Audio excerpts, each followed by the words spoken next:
रात्रीची काळी शाल मंगलवेढ्याच्या आकाशावरती अलगद पसरली होती. गाव झोपलं होतं, पण विठ्ठलाच्या मंदिरातला नंदादीप अजूनही शांतपणे तेवत होता. त्या लुकलुकणाऱ्या ज्योतीसमोर एक 5-6 वर्षांची चिमुरडी दोन्ही हात जोडून उभी होती. तिच्या डोळ्यात कुतूहल नव्हतं. तेथे एक वेगळीच ओढ होती. इतक्या लहान वयात कोणत्याही खेळण्याचा हट्ट नसलेली ती मुलगी, दागिने सोनं यांच्याकडे न पाहणारी ती चिमुरडी समोरच्या सावळ्या विठ्ठलाकडे इतक्या तल्लीनतेनं पाहत होती की जणू अनेक जन्मांची ओळख त्या दोघांत होती. अचानक ती हसली. "काय रे विठ्ठला, आज दिवसभर दिसलाच नाहीस. मी 2दा आले होते. रागवलास का माझ्यावर?" मंदिरात दुसरं कोणी नव्हतं, उत्तर देणारही कोणी नव्हतं. तरीही त्या चिमुरडीच्या चेहऱ्यावर असं समाधान उमटलं, जणू तिच्या प्रश्नाचं उत्तर तिला मिळालं होतं. तीच ती मुलगी पुढे संपूर्ण महाराष्ट्र ज्यांना संत कान्होपात्रा म्हणून ओळखणार होतं. पण प्रत्येक संताच्या जीवनाची सुरुवात चमत्कारांनी होत नाही. काहींची सुरुवात अश्रूंनी होते, काहींची संघर्षाने. आणि कान्हेपात्रेची सुरुवात झाली अशा घरात जिथे कलेला मान होता, पण स्त्रीच्या मनाला नव्हता. मंगळवेढा त्या काळी व्यापारी, सरदार, वतनदार आणि धनिकांनी गजबजलेलं नगर होतं. बाजारपेठा सोन्यानं झळकत होत्या. राजवाड्यात नाचगाण्यांच्या मैफिली रंगत होत्या. पण त्या झगमगाटामागे अनेक स्त्रियांच्या आयुष्याची वेदना लपलेली होती. अशाच एका कलावंत घराण्यात कान्होपात्रेचा जन्म झाला. आई श्यामा अतिशय रूपवान, अप्रतिम नर्तकी. आजी माया गायनकलेची मोठी जाणकार. घरात संपत्ती होती, दागिने होते, नोकरचाकर होते, वैभव होते, पण शांतता नव्हती. कारण त्या घरातील प्रत्येक स्त्रीच्या कपाळावर समाजानं एक शिक्का मारला होता, कलावंतीन. कान्होपात्रा जसजशी मोठी होऊ लागली तसतशी तिच्या रूपाची चर्चा गावभर होऊ लागली.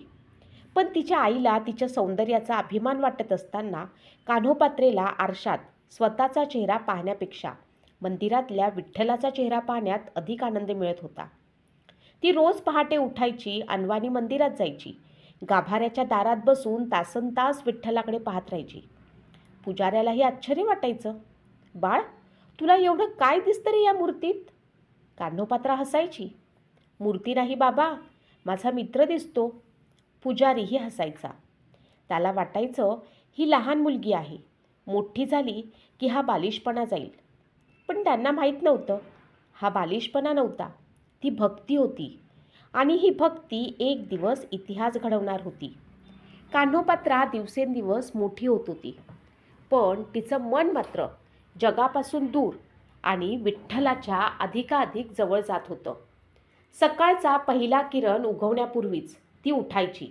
अंगणातल्या तुळशीला नमस्कार करून अनवाणी पायांनी मंदिराच्या वाटेनं निघायची. त्या वाटेवरचे दगड, काटे, धूळ यांची तिला कधी जाणीव व्हायची नाही. कारण तिच्या मनात एकच आनंद असायचा, आता थोड्याच वेळात माझा विठ्ठल भेटणार.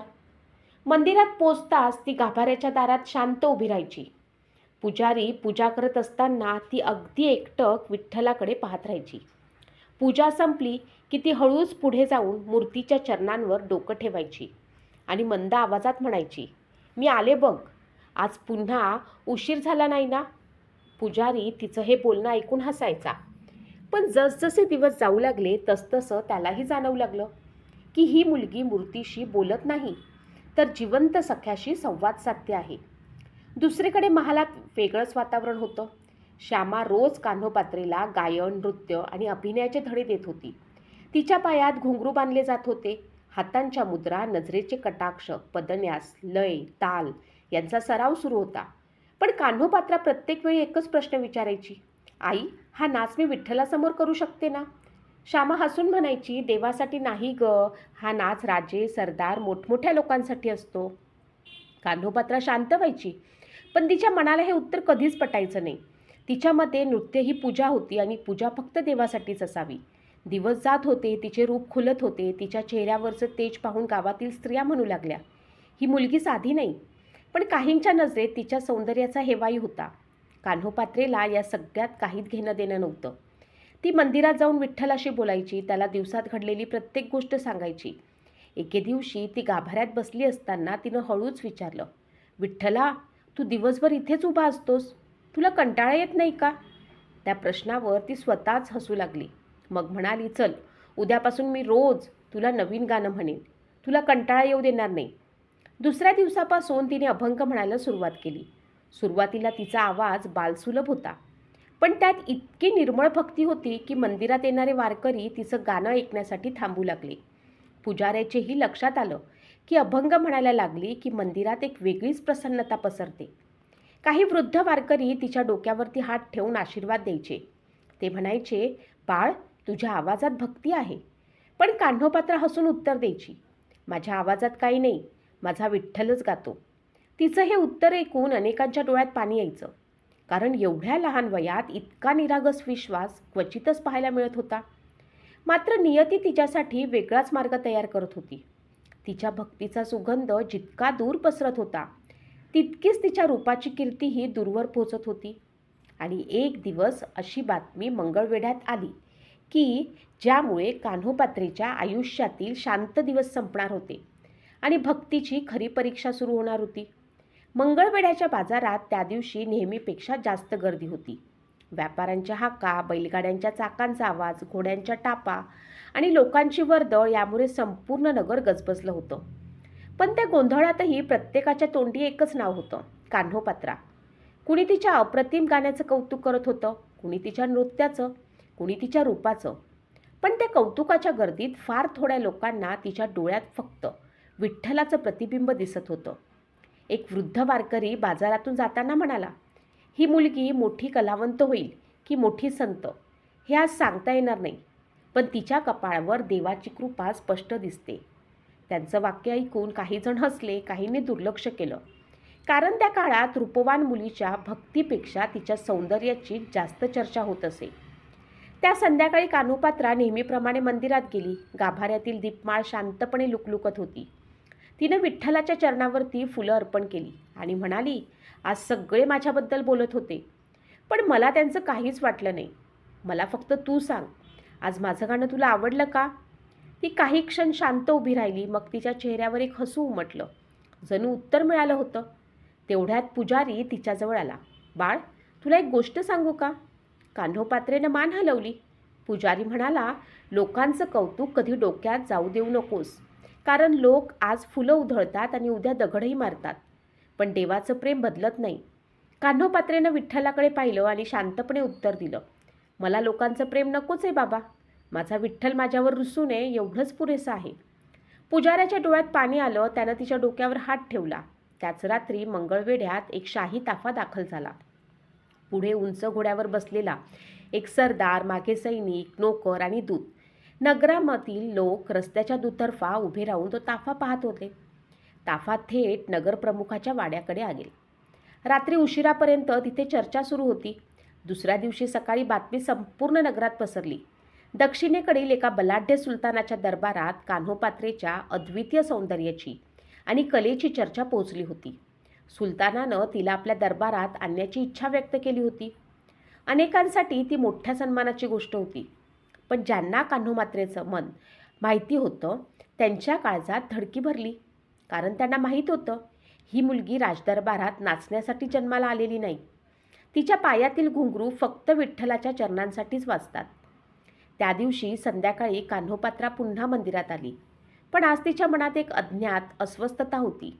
तिनं विठ्ठलाच्या डोळ्यात पाहिलं आणि कुजबुजली, विठ्ठला, काहीतरी वादळ येतंय असं वाटतंय, पण मी घाबरणार नाही, कारण वादळ कितीही मोठं असलं तरी माझा हात तुझ्या हातात असेल तर मला काहीच होणार नाही. रात्री कान्होपात्रा महालात परतली खरी, पण तिचं मन मंदिरातच राहिलं होतं. बाहेर आकाशात ढग दाटून आले होते. विजांच्या चमकांबरोबर पावसाच्या हलक्या सरी सुरू झाल्या होत्या. खिडकीत उभी राहून ती पावसाकडे पाहत होती. तिच्या मनात पुजाऱ्याचे शब्द पुन्हा पुन्हा घुमत होते. लोक आज फुलं उधळतात, उद्या दगडही मारतात, पण देवाचं प्रेम कधी बदलत नाही. ती हळूच स्वतःशी म्हणाली, माझा विठ्ठल कधीच बदलणार नाही. दुसऱ्या दिवशी सकाळी मंगळवेढ्यात एकच चर्चा होती. सुलतानाचा दूत नगरात आला होता. नगरप्रमुख, सरदार, श्रीमंत मंडळी त्याच्या स्वागतासाठी जमली होती. त्या दूतानं स्पष्ट शब्दात सांगितलं, आमच्या सुलतानांच्या कानावर कान्होपात्रेच्या सौंदर्याची आणि नृत्यकलेची कीर्ती पोचली आहे. तिला दरबारात आणा. तिच्यावर सोन्याचा वर्षाव होईल. मान, सन्मान, संपत्ती, वैभव तिच्या चरणाशी असेल. हे शब्द ऐकून अनेकांच्या डोळ्यात लोभ चमकला, पण महालात मात्र काळजीचं वातावरण निर्माण झालं. श्यामा बराच वेळ गप्प बसली होती. तिला मुलीचा स्वभाव चांगलाच माहीत होता.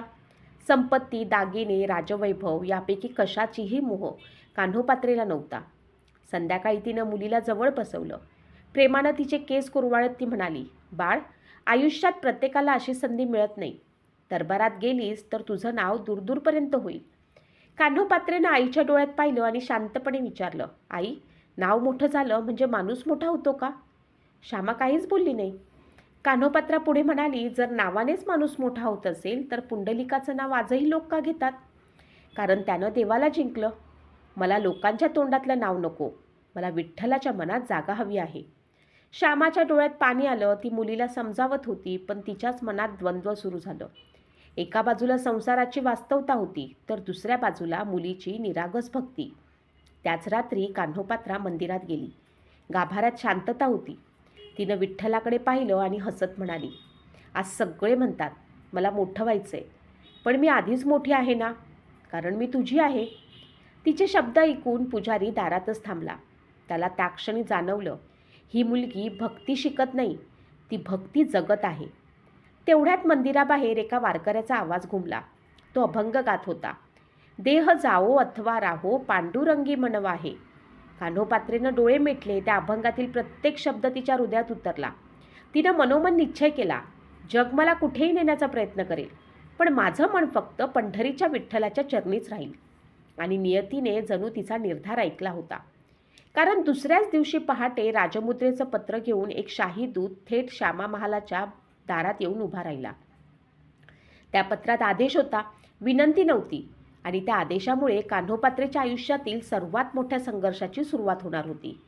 पहाटेची वेळ होती. सूर्य अजून पूर्णपणे उगवला नव्हता. मंगळवेढ्याच्या रस्त्यावरती दवबिंदू चमकत होते. श्यामा महालाच्या मुख्य दरवाजावरती घोड्यांच्या टापांचा आवाज घुमला. नोकरांनी धावत जाऊन दरवाजा उघडला. बाहेर राजमुद्रेचा झेंडा फडकत होता. शाही पोशाखातील दूत घोड्यावरनं खाली उतरला. त्याच्या हातात रेशमी कापडात गुंढाळलेला एक हुकूमनामा होता. दूतानं कोणाकडेही न पाहता मोठ्या आवाजात सांगितलं, सुलतानाचा हुकूम आहे.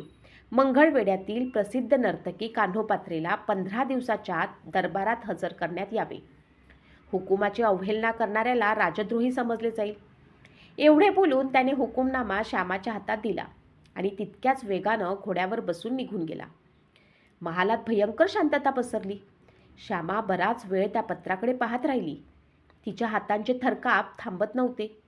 माया आजीनं पत्र वाचलं आणि खोल श्वास घेत म्हणाली, हा साधा निरोप नाही, हा संकटाचा इशारा आहे. इतक्यात कान्होपात्रा मंदिरातून परत आली. तिच्या हातात तुळशीची काही पानं आणि विठ्ठलाच्या चरणी वाहिलेली फुलं होती. ती हसतच आत आली, पण आई आणि आजीचं उतरलेले चेहरे पाहून तिचं हसू क्षणात विरलं. काय झालं आई? श्यामानं काहीही न बोलता तिच्या हातात हुकूमनामा दिला. कान्होपात्रेनं शांतपणे तो वाचला. एकदाही तिच्या चेहऱ्यावरती भीती उमटली नाही. तिनं पत्र अलगद घडी करून आईच्या हातात परत दिलं आणि म्हणाली, इतकंच ना? श्यामा आश्चर्याने तिच्याकडे पाहू लागली. बाळ, तुला याचं गांभीर्य कळत नाही का? हा सुलतानाचा आदेश आहे. कान्होपात्रा मंद हसली. आई, आदेश 2 प्रकारचे असतात, एक राजांचे आणि दुसरे परमेश्वराचे. राजाचा आदेश शरीराला बांधतो, पण परमेश्वराचा आदेश आत्म्याला मुक्त करतो. मी माझ्या विठ्ठलाला माझं आयुष्य अर्पण केलं आहे. आता मी दुसऱ्या कोणाच्या इच्छेनुसार कसं जगू? श्यामा रडू लागली. बाळ, तू नाही गेलीस तर ते तुला जबरदस्तीनं घेऊन जातील. आपल्यावर संकट येईल. कान्होपात्रेनं आईचं अश्रू पुसले. आई, संकटाला घाबरून जर भक्ती सोडली तर ती भक्ती कसली? प्रल्हादानं अग्नीची भीती बाळगली नाही. मीराबाईनं विषाची भीती बाळगली नाही. मग मी एका राजाच्या भीतीनं माझा विठ्ठल कसा सोडू? तिच्या आवाजात हट्ट नव्हता, तो विश्वास होता. तेवढ्यात बाहेरून मंदिराची घंटा वाजू लागली. कान्होपात्रेनं क्षणभर कान दिला आणि हसली. आई, तो मला बोलावतो आहे. ती कोणाचंही उत्तर न ऐकता मंदिराकडे निघाली. गाभाऱ्यात पोचताच तिनं विठ्ठलाच्या चरणावरती मस्तक टेकवलं. विठ्ठला, आता माझी परीक्षा सुरू झाली आहे. मी कमकुवत पडले तर माझा हात धर, माझे पाय अडखडले तर तूच चालव, पण माझं मन तुझ्यापासून कधी दूर जाऊ देऊ नकोस. त्या क्षणी मंदिरात आलेल्या एका वृद्ध वारकऱ्यानं तिचे शब्द ऐकले. तो शांतपणे तिच्याजवळ आला आणि म्हणाला, बाळ, जेव्हा जगाचा रस्ता संपतो तेव्हा पंढरीची वाट सुरू होते. कदाचित विठ्ठल तुला तुझ्या खऱ्या घरी बोलावत आहे. त्या एका वाक्यानं कान्होपात्रीच्या मनामध्ये एक नवीन विचार जन्माला आला. तिनं विठ्ठलाच्या सावळ्या रूपाकडे पाहिलं. त्या मुखावरील मंद स्मित जणू तिला एकच संदेश देत होतं, योग्य वेळ जवळ आली आहे. त्या दिवसापासून कान्होपात्रेच्या मनात एक वेगळाच निर्धार जागा झाला. ती पूर्वीपेक्षा अधिक वेळ मंदिरात घालवू लागली. पहाटेची काकड आरती, दुपारचं नामस्मरण, संध्याकाळची धूप आरती, रात्रीचा शेजार, प्रत्येक वेळी ती विठ्ठलासमोर उपस्थित असायची. तिच्या डोळ्यात आता भीती नव्हती, उलट एक विलक्षण शांतता उतरली होती. जणू तिनं आपल्या आयुष्याचा निर्णय आधीच विठ्ठलाच्या चरणी ठेवला होता. मंगळवेढ्यात मात्र दिवसेंदिवस तणाव वाढत होता. सुलतानाच्या दूतांनी पुन्हा पुन्हा चौकशी सुरू केली. नगरप्रमुखावरती दबाव वाढत होता. अनेकांनी श्यामाला समजावलं, मुलीला पाठवून द्या, विरोध करून काही उपयोग नाही. पण श्यामा द्विधा मनस्थितीत होती. एका बाजूला मुलीचा जीव, दुसऱ्या बाजूला तिची भक्ती. त्या रात्री तिनं कान्होपात्रीला जवळ घेतलं आणि विचारलं, बाळ, जर विठ्ठलानं तुला स्वतः सांगितलं की दरबारात जा, तर जाशील का? कान्होपात्रा काही क्षण शांत राहिली. मग ती म्हणाली, आई, माझा विठ्ठल मला कधीही माझ्या आत्म्याविरुद्ध जाण्याची आज्ञा देणार नाही. तो मला जग जिंकायला सांगणार नाही. तो मला माझं मन जपायला सांगेल. हे उत्तर ऐकून श्यामा निशब्द झाली. दुसऱ्या दिवशी मंदिरात एक मोठा वारकरी संप्रदाय मुक्कामाला आला. टाळ मृदुंगाच्या गजरात अभंग सुरू झाले. सुंदर ते ध्यान उभे विटेवरी, हा अभंग ऐकताच कान्होपात्रेच्या डोळ्यातून अश्रू वाहू लागले. तीही त्यांच्यात जाऊन बसली. अभंग संपल्यावर एका वृद्ध कीर्तनकारानं तिला विचारलं, बाई, एवढं का रडतेस? कान्होपात्रा हळूच म्हणाली, रडत नाही बाबा, माझं मन पंढरीकडे धावतंय. वृद्ध हसले. मग थांबलीस कशासाठी? ज्याचं मन विठ्ठलाकडे पोचलं त्यानं देहालाही त्या वाटेवर निघालंच पाहिजे. त्या एका वाक्यानं तिच्या अंतःकरणात जणू वीज चमकली. रात्री ती पुन्हा गाभाऱ्यात गेली. समईच्या मंद प्रकाशात विठ्ठलाकडे पाहत ती म्हणाली, विठ्ठला, आता मला समजलं, तू मला इथे थांबायला नाही तर तुझ्या पंढरीत यायला बोलावतो आहेस. या जगाच्या कैदेत राहण्यापेक्षा तुझ्या दारात भिक्षा मागत जगणंही मला मान्य आहे. मंदिरात शांतता होती, पण तिच्या मनात उत्तर उमटलं, ये. त्या एका शब्दानं तिचा निर्णय पक्का झाला. पहाट होताच तिनं आईसमोर आपला निर्णय निश्चित व्यक्त केला. आई, मी पंढरपूरला जाणार आहे. राजदरबारात नाही, माझ्या विठ्ठलाच्या दरबारात. श्यामा थरथरली. तिला जाणवलं की आता ही मुलगी कोणाचंच ऐकणार नाही. तिच्या डोळ्यातून अश्रू वाहू लागले. पण कान्होपात्रेच्या चेहऱ्यावर मात्र एक अवर्णनीय तेज पसरलं होतं. कारण आता तिच्या आयुष्याचा मार्ग जगाने नव्हे तर भक्तीने ठरवला होता. श्यामाच्या हातातून पाण्याचा पेला खाली पडला. तिच्या डोळ्यातून अश्रूंचा बांध फुटला. तिनं कान्होपात्रेचा हात घट्ट धरला आणि थरथरत्या आवाजात म्हणाली, बाळ, पंढरपूरची वाट सोपी नाही. रानावनातून जावं लागेल. चोर दरोडेखोर भेटतील. उपाशी राहावं लागेल. आणि सुलतानाचे सैनिक तुला शोध घेत असतीलच. कान्होपात्रा आईच्या मांडीवर डोकं ठेवून शांतपणे म्हणाली, आई, ज्याचा हात विठ्ठलानं धरला आहे त्याला रस्त्याची भीती नसते. मला वाटेची चिंता नाही, मला फक्त माझ्या मनाची काळजी आहे. ते मन विठ्ठलापासून दूर गेलं तरच मी हरवेन. श्यामा मुलीच्या चेहऱ्याकडे पाहत राहिली. आज तिला स्वतःची मुलगी दिसत नव्हती. तिच्यासमोर एखादी विरक्त साध्वी बसल्यासारखं वाटत होतं. तेवढ्यात माया आजी पुढे आली. तिनं कान्होपात्रेच्या डोक्यावर हात ठेवला आणि म्हणाली, बाळ, प्रत्येक आई आपल्या लेकराला सुखी पाहू इच्छिते. पण काही लेकरं जगात सुख सोडून परमेश्वराचं सुख निवडतात. त्यांना रोखणं म्हणजे त्यांच्या आत्म्याला कैद करणं. श्यामा, तिला जाऊ दे.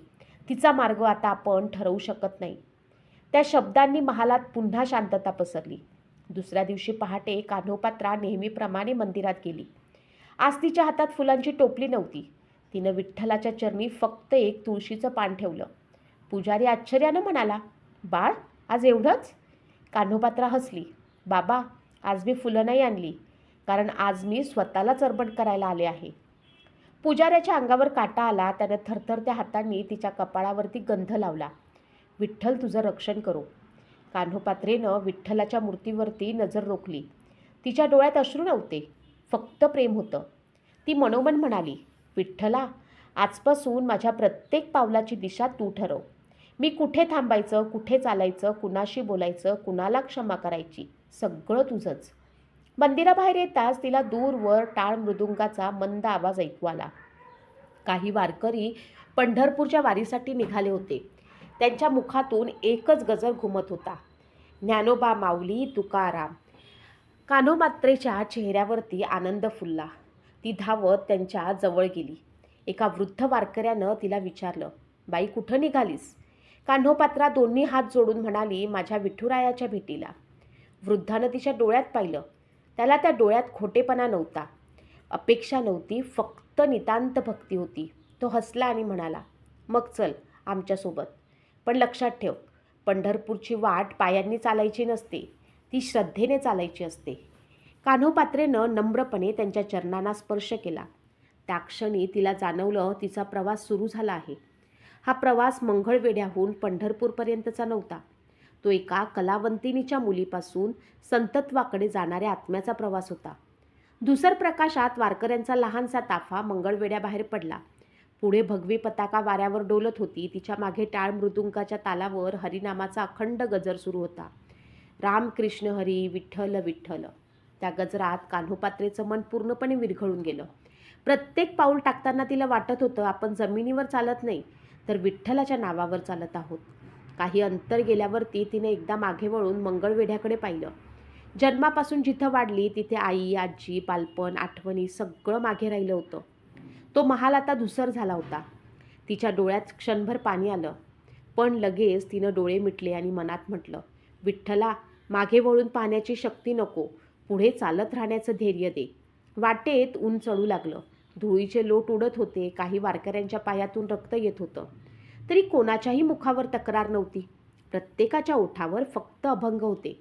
कान्होपात्रेला आश्चर्य वाटलं. ती एका वृद्ध वारकऱ्याजवळ जाऊन म्हणाली, बाबा, तुमच्या पायाला इतक्या जखमा झाल्या आहेत, तरी तुम्ही हसत का आहात? वृद्धानं प्रेमानं तिच्याकडे पाहिलं आणि म्हणाला, बाळा, या जखमा नाहीत, या पंढरीच्या वाटेवर विठ्ठलानं दिलेल्या खुणा आहेत. या वेदना नाहीत, ही तर कृपा आहे. कान्होपात्रा काही क्षण त्यांच्याकडे पाहत राहिली. तिच्या डोळ्यात आदर दाटून आला. ती खाली बसली, जवळच्या ओढ्यातून पाणी आणलं आणि त्या वृद्धाचे पाय अलगद धुवू लागली. वृद्ध दचकले. अगं बाई, तू काय करतेस? कान्होपात्रा हसून म्हणाली, मी विठ्ठलाचे पाय धुते आहे. वृद्धाच्या डोळ्यातून अश्रू वाहू लागले. आजूबाजूचे वारकरीही भारावून गेले. त्यांना त्या क्षणी त्या मुलीत केवळ भक्तीच दिसत होती. संध्याकाळ होत आली. एका मोठ्या वडाच्या झाडाखाली सगळ्यांनी मुक्काम केला. काही जण भाकरी भाजू लागले, काही पाणी आणू लागले. पण कान्होपात्रा मात्र दूर एका दगडावर बसून मावळणाऱ्या सूर्याला पाहत होती. तिच्या मनात एकच विचार होता, विठ्ठला, प्रत्येक क्षणी तू माझ्याबरोबर आहेस ना? तेवढ्यात मंद वारा सुटला. जवळच्या पिंपळाची पानं सळसळली. कुठून तरी बासरीसारखा मंजूळ स्वर कानावरती आला. कान्होपात्रा क्षणात उभी राहिली. तिने इकडे तिकडे पाहिलं. आसपास कोणीच नव्हतं. पण तो स्वर तिच्या अंतःकरणात घुमत राहिला. तिच्या ओठावर नकळत हसू उमटलं. ती हळूच म्हणाली, मला माहीत आहे तू आलास. दिसत नसशील, पण माझ्यासोबत चालतो आहेस. त्या रात्री चंद्रप्रकाशात वारकरी हरिपाठ म्हणत झोपले. पण कान्होपात्रेला झोप लागली नाही. तिचं मन पंढरपूरच्या विठ्ठल मंदिरात पोचलं होतं. तिला वाटत होतं, प्रत्येक पाऊल आता तिला तिच्या परमप्रियाच्या अधिक जवळ घेऊन जात आहे. पण तिला कल्पनाही नव्हती की दुसरीकडे सुलतानाचे घोडेस्वार तिच्या शोधासाठी चारही दिशांना रवाना झाले होते आणि तिच्या भक्तीची सर्वात कठीण परीक्षा अजून बाकी होती. दुसऱ्या दिवशी पहाटे कोंबड्याची बाग होण्यापूर्वीच वारकरी उठले.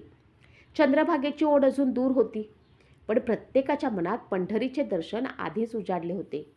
टाळांचा पहिला ठेका पडला आणि दिंडी पुन्हा मार्गस्थ झाली. कान्होपात्राही त्या दिंडीत इतकी समरस झाली होती की आता ती कोणत्या घरात जन्मली, कोणत्या वैभवात वाढली याचं तिला विस्मरण झालं होतं. तिच्या ओठांवर अखंड नाम होतं आणि डोळ्यात विठ्ठलाचं रूप. वाटेत एक गाव लागलं. गावकऱ्यांनी वारकऱ्यांसाठी पाण्याचे हंडे, ताक आणि भाकऱ्यांची व्यवस्था केली होती. कान्होपात्रेनं स्वतः आधी जेवण न घेता वृद्ध, लहान मुलं आणि थकलेल्या वारकऱ्यांना वाढायला सुरुवात केली. एक म्हातारी तिच्याकडे पाहत म्हणाली, बाई, तू स्वतः उपाशी आहेस आणि आम्हाला वाढतेस. कान्होपात्रा गोड हसली. आई, दुसऱ्याच्या पोटात घास गेला की माझं मन तृप्त होतं. त्या वृद्धेनं तिच्या डोक्यावर हात ठेवला. विठ्ठल तुझ्या भक्तीला फळ देव. एवढ्यात दूरवर धुळीचा मोठा लोट उडताना दिसला. काही घोडेस्ताव भरधाव वेगानं त्या दिशेने येत होते. गावातील काही माणसं घाबरून ओरडली, सुलतानाचे सैनिक, सुलतानाचे सैनिक आले. क्षणभर सगळीकडे गोंधळ उडाला. काही स्त्रिया मुलांना घेऊन घरात पळाल्या. वारकरी मात्र शांतपणे हरिनाम घेत उभे राहिले. घोडेस्वार जवळ आले. त्यांच्या प्रमुखानं कडक आवाजात विचारलं, या दिंडीत कान्होपत्रा नावाची मुलगी आहे का? कोणीच उत्तर दिलं नाही. पुन्हा त्यानं गर्जना केली, उत्तर द्या, नाहीतर प्रत्येकाची झडती घेतली जाईल. तेवढ्यात कान्होपत्रा स्वतः पुढे आली. तिच्या चेहऱ्यावर भीतीचा लवलेश नव्हता. ती शांतपणे म्हणाली, मीच कान्होपत्रा. सैनिक तिच्याकडे पाहून क्षणभर थबकले. त्यांनी ऐकलं होतं की ती अत्यंत सुंदर आहे, पण तिच्या चेहऱ्यावरचं तेज तिच्या रूपापेक्षा कितीतरी अधिक होतं. सरदार म्हणाला, सुलतानानं तुला तात्काळ दरबारात बोलावलं आहे. आमच्यासोबत चल. कान्होपात्रेनं शांत स्वरात उत्तर दिलं, मी आधीच एका राजाच्या दरबारात जाण्यासाठी निघाले आहे. सैनिक हसले. या रस्त्यावर कुठे राजा आहे? कान्होपात्रा विठ्ठलाचं नाम घेत म्हणाली, पंढरपूरचा राजा, माझा विठुराया. सरदाराचा चेहरा रागानं लाल झाला. राजाचा हुकूम नाकारण्याची शिक्षा तुला माहीत आहे का? कान्होपात्रा म्हणाली, शरीराला शिक्षा देता येते, पण भक्तीला नाही. त्या उत्तरानं वातावरण तंग झालं. वारकरी टाळ हातात घेऊन तिच्या मागे उभे राहिले. त्यांच्या मुखातून एकच गजर सुरू झाला, विठ्ठल विठ्ठल विठ्ठल विठ्ठल. तो गजर इतका प्रखर होता की काही क्षण सैनिकही गोंधळून गेले. सरदारानं तलवार म्यानातून बाहेर काढली आणि कठोर आवाजात म्हणाला, आता हा प्रश्न भक्तीचा नाही, सुलतानाच्या हुकुमाचा आहे. पण कान्होपत्रा निश्चल उभी होती. तिच्या ओठांवर फक्त एकच शब्द होता, पांडुरंग पांडुरंग. हा शब्द कान्होपात्रेच्या ओठातून बाहेर पडला आणि क्षणभर संपूर्ण वातावरण जणू स्तब्ध झालं. सैनिकांच्या तलवारी सूर्यकिरणात चमकत होत्या, पण त्या चमकेपेक्षा कान्होपात्रेच्या चेहऱ्यावरचं तेज अधिक प्रखर भासत होतं. सरदारानं पुन्हा एकदा कठोर आवाजात आदेश दिला, तिला पकडा. 2 सैनिक पुढे सरसावले. ते कान्होपात्रेच्या जवळ येणार इतक्यात दिंडीतले वृद्ध वारकरी तिच्यासमोर उभे राहिले. त्यांच्या हातात शस्त्र नव्हतं, फक्त टाळ आणि विणा होती. एक वृद्ध वारकरी शांतपणे म्हणाला, सरदार, आम्ही लढायला उभे नाही, पण भक्तीवर हात उचलण्यापूर्वी एकदा विचार करा. देवाच्या दारी जाणाऱ्या वाटेवर रक्त सांडू नका. सरदार संतापला, माझ्यासाठी सुलतानाचा हुकूमच देव आहे. कान्होपात्रा पुढे आली. तिनं त्या वृद्ध वारकऱ्याचा हात अलगद मागे केला आणि म्हणाली, बाबा, माझ्यासाठी कोणालाही संकटात पडू देऊ नका. जर माझ्यामुळे तुमच्यावरती तलवार उगारली जाणार असेल तर मी स्वतःच पुढे जाते. सगळे वारकरी अस्वस्थ झाले. नको बाई, तू जाऊ नकोस. कान्होपात्रा हसली, मी त्यांच्याबरोबर जाणार नाही, पण तुमच्यामुळे रक्तपातही होऊ देणार नाही. तिनं सरदाराकडे पाहिलं, मला एक विनंती मान्य कराल? सरदार काही क्षण शांत राहिला. काय? पंढरपूर फक्त काही कोसांवर आहे. मला माझ्या विठुरायाचं एकदा दर्शन घेऊ द्या. त्यानंतर तुम्ही जो निर्णय घ्याल त्याला मी विरोध करणार नाही. सैनिकांमध्ये कुजबूज सुरू झाली. काहींना तिची विनंती योग्य वाटत होती, काहींना ती पळून जाईल अशी भीती वाटत होती. सरदार बराच वेळ तिच्याकडे पाहत राहिला. त्या डोळ्यात कपट नव्हता. शेवटी तो म्हणाला, ठीक आहे, पण लक्षात ठेव, मंदिरातून बाहेर पडताच तू आमच्या ताब्यात असशील. कान्होपात्रेनं डोळे मिटून विठ्ठलाचे आभार मानले. दिंडी पुन्हा पुढे निघाली. आता प्रत्येक वारकऱ्याच्या मनात एकच प्रार्थना होती, विठ्ठला, तुझ्या लेकराची लाज राख. 2 दिवसाच्या प्रवासानंतर दूरवर पंढरपूरचे कळस दिसू लागलं. पंढरी आली, पंढरी आली असा आनंदाचा जल्लोष पिढीत उसरला. अनेक वारकरी आनंदाने रडू लागले. कान्होपात्रेचे डोळेही भरून आले. तिनं दूरवर दिसणाऱ्या मंदिराच्या कळसाला दोन्ही हात जोडले. तिचे ओठ थरथरत होते. विठ्ठला, मी आले रे, तुझ्या शब्दावर विश्वास ठेवून आले. चंद्रभागेच्या वाळवंटात पाय ठेवताच तिने माती उचलून कपाळी लावली. तिच्या डोळ्यातून अश्रूंचा वर्षाव सुरू झाला. तिला त्या क्षणी राजे, सुलतान, सैनिक, जग, भीती सगळंच विसरलं होतं. तिला फक्त विठ्ठलाच्या भेटीची आस होती. पण मंदिराच्या बाहेर उभे असलेले सैनिक तिच्यावरती सतत नजर ठेवून होते. त्यांना वाटत होतं, दर्शन झालं की ही मुलगी त्यांच्या ताब्यात येईल. मात्र नियतीनं त्या दिवशी काही वेगळंच लिहून ठेवलं होतं. विठ्ठलाच्या दारात पोचलेली ती भक्त आता असा निर्णय घेणार होती ज्यामुळे तिचं नाव शतकानुशतकं भक्तांच्या हृदयात अमर होणार होतं. कान्होपात्रा चंद्रभागेत उतरली. नदीचं पाणी तिच्या पायांना स्पर्श करताच तिच्या अंगावरती रोमांच उभे राहिले. तिने दोन्ही हातांनी पाणी उचललं, डोळ्यावरती फिरवलं आणि हळूच म्हणाली, चंद्रभागे माऊली, तुझ्या काठावर किती संतांनी पाय ठेवले असतील. आज माझ्यासारख्या पापिनीलाही तुझा स्पर्श लाभला. ती सावकाश स्नान करून बाहेर आली. ओल्या वस्त्रांनीच तिनं मंदिराच्या कळसाला पुन्हा नमस्कार केला. तिचं प्रत्येक पाऊल आता वेगानं पडत होतं. जणू अनेक जन्मांची तगमग संपण्याची वेळ जवळ आली होती. मंदिराच्या महाद्वारात प्रवेश करताच तिच्या कानावरती टाळ मृदुंगाचा गजर आला. ज्ञानोबा, माऊली, तुकाराम, विठ्ठल विठ्ठल. तो गजर ऐकताच तिचे डोळे पाणावले. ती गर्दीतून वाट काढत गाभाऱ्याकडे जाऊ लागली. सैनिकही तिच्या मागेच होते. पण त्या क्षणी कान्होपात्रेला त्यांच्या अस्तित्वाची जाणीव नव्हती. गाभाऱ्याच्या दाराशी पोचताच तिची नजर विठ्ठलावर पडली. विटेवर उभा असलेला सावळा करकमळ कटीवर ठेवलेला, डोळ्यात करुणा आणि चेहऱ्यावरती मंद स्मित असलेला तिचा विठुराया. अनेक वर्षांची ओढ त्या एका क्षणात अश्रूंमधून वाहू लागली. ती धावतच पुढे गेली आणि विठ्ठलाच्या चरणावर कोसळली. विठ्ठला, मी आले. आता मला कुठेही पाठवू नकोस. माझं आयुष्य, माझा श्वास, माझं नृत्य, माझं गाणं, माझे अश्रू सगळं तुझंच आहे. मला परत त्या जगात जाऊ देऊ नकोस, जिथे स्त्रीच्या मनापेक्षा तिच्या रूपाची किंमत केली जाते. मला तुझ्या चरणाशीच राहू दे. तिचा हुंदका संपूर्ण गाभाऱ्यात घुमला. उपस्थित वारकरीही अश्रू ढाळू लागले. पुजाऱ्यानेही थरथरत्या हातांनी हरिनाम सुरू केला. बाहेर उभ्या असलेल्या सैनिकाचा संयम सुटत होता. सरदारानं कठोर आवाजात आदेश दिला, दर्शन झालं, आता तिला बाहेर आणा. 2 सैनिक गाभाऱ्यात शिरले, पण कान्होपात्रा अजूनही चरणांशी बिलगून होती. तिनं डोळे मिटले आणि अंतःकरणापासून एकच आर्त हाक दिली, पांडुरंगा, जगाच्या न्यायालयात माझी बाजू कोणी मांडू शकणार नाही. तूच माझा न्यायाधीश आहेस. जर माझी भक्ती खरी असेल तर आज, माझं प्रेम निष्कपट असेल तर आज मला तुझ्यापासून वेगळं होऊ देऊ नकोस. त्या प्रार्थनेनंतर गाभाऱ्यात अशी शांतता पसरली की जणू काळही थांबला. समईच्या ज्योती स्थिर झाल्या, घंटांचा नाद मंदावला. उपस्थित प्रत्येक वारकऱ्याच्या मनात एकच भावना दाटून आली, आज विठ्ठल आपल्या भक्तीची परीक्षा संपवणार. गाभाऱ्यातील शांतता इतकी गहरी होती की प्रत्येकाला स्वतःच्या श्वासाचाही आवाज ऐकू येत होता. कान्होपात्रा अजूनही विठ्ठलाच्या चरणांना बिलगून होती. तिच्या डोळ्यातून वाहणारे अश्रू त्या काळ्या पाषाणावर पडत होते. बाहेर उभे असलेले सैनिक अस्वस्थ झाले होते. सरदारानं पुन्हा आदेश दिला, तिला ओढून बाहेर काढा. 2 सैनिक पुढे सरसावले. त्यांनी कान्होपात्रेच्या खांद्याला हात लावण्यासाठी हात पुढे केला. पण त्या क्षणी मंदिरात इतका जोरदार घंटानाद झाला की ते दोघे दचकून मागे सरकले.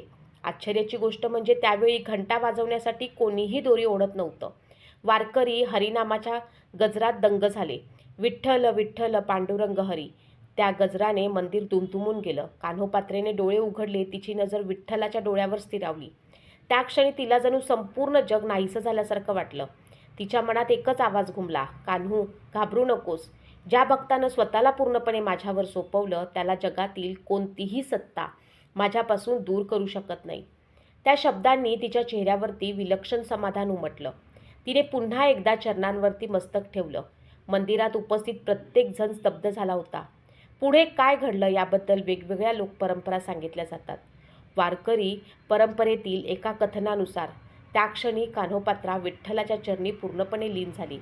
सैनिकांनी तिला उठवण्याचा प्रयत्न केला तेव्हा त्यांच्या हाताला तिचं शरीर जाणवलंच नाही.